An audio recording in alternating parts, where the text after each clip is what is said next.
Okay, this is week 1. Very simple, straightforward, I think, as far as content goes. But I wanted to just to go over it with you so that you have a basis for understanding. I would say the thing that's important is the book. Make sure you have access to the book because that will help you to get a really solid foundation from the get-go with this course. If you don't have the book yet, it's not going to kill you. All you're reading this week is online inside of the course, but I would definitely get it ordered so that you have it going forward in the future. So this week's all about kind of just teaching you how we build medical words and how we put them together. So this week is all about that.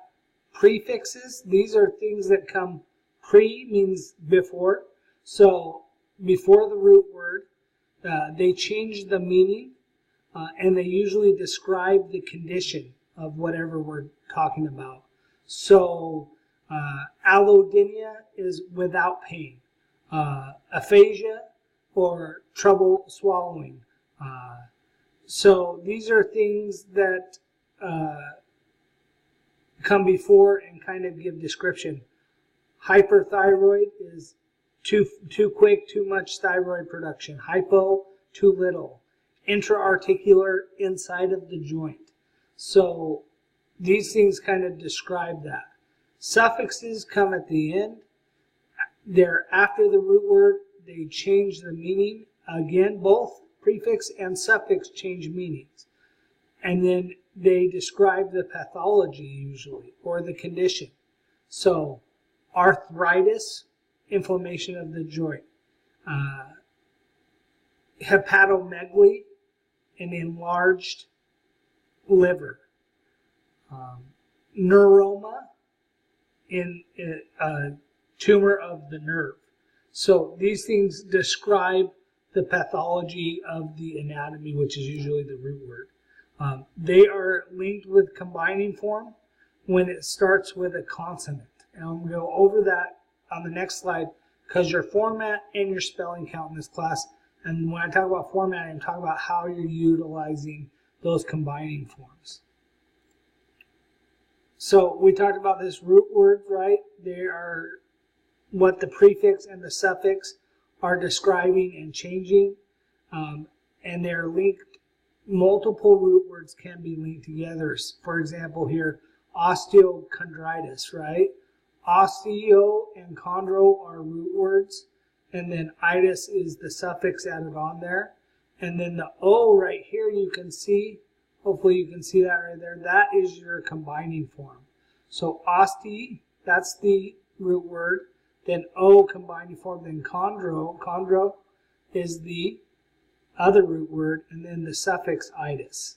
So that's that word kind of broken down. But multiple root words can be linked together utilizing combining form rules to change meaning. Gastro, hepato, duodenal, these words can be combined together. They're all root words and they all link together to give us a meaning. So the simple thing I think to remember when we talk about combining forms, and you need the book and you need to do the reading so that you understand this really well, because so many students miss formatting questions, especially the first half of the course.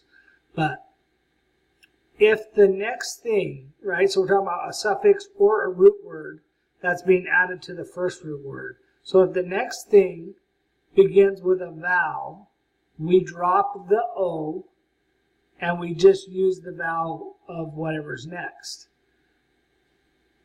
If the next thing begins with a consonant, we use the O. So here's that O that I'm talking about. We use that O to create the word. So I'll give you some examples here. Here's arth. This means joint. Arthro, this is how you write combining form. So if they ever say, what is the combining form for joint? This is how you would write it. This is the format you would write it in. Any other format you would write it in would be incorrect. If you write out a complete medical term utilizing the combining form, that's going to be wrong as well. That is the format right there that you want to use. ARTHR \O. Whatever the word is. You see down below gastro, GASTR \O. What is the combining form for stomach? Gastro. What is the root word for stomach? It's just the G-A-S-T-R. That's the root word for it. So, back to some examples. So here's arthros, the combining form, and the complete term is arthritis. But notice we didn't use this O because itis begins with a vowel. So we drop that O off and we have arthritis. So here again, gastro, and then this begins with a consonant, so it's gastromegaly, where we use that O combining form. And here I threw this in just to give you some idea. This is a prefix. Now these rules don't apply to prefixes. Prefixes just get attached to the front part of the word. So here's nate, which means birth. Nato is the combining form. And prenatal, so this is the time pertaining, al means pertaining to, the time pertaining before birth. Prenatal, like prenatal care.